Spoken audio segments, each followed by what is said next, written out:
আজকে আমি আপনাদের যে কাহিনী বলবো সেটি মা লক্ষ্মীর পাঁচালী থেকে নেওয়া হয়েছে, পৌরাণিক কাহিনী।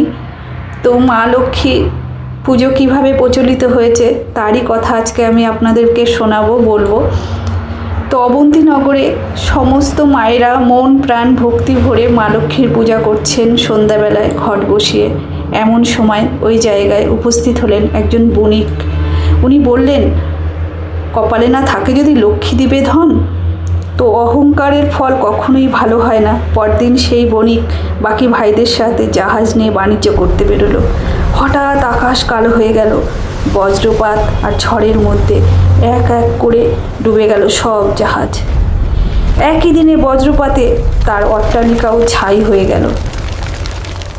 ধনহীন আশ্রয়হীন হয়ে সে ভিক্ষা করতে শুরু করলো। এদিকে ওদিকে একটু অন্যের জন্য এদারে ওদারে ঘুরে ঘুরে বেড়াচ্ছে। ভিক্ষা করতে করতে সে একদিন উপস্থিত হলো সেই স্থানে যেখানে মা লক্ষ্মীর পাঁচালী পাঠ হচ্ছিল, সবাই মিলে পুজো করছিলেন।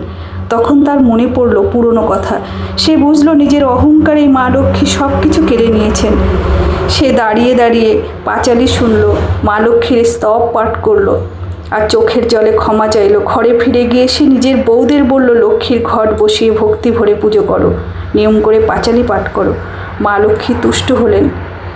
তিনি ফিরিয়ে দিলেন তার সমস্ত ধন সম্পত্তি, অট্টালিকা, জাহাজ আর সব হারানো ধন সম্পদ। সেই থেকেই ঘরে ঘরে শুরু হলো মা লক্ষ্মীর পাঁচালী পাঠ।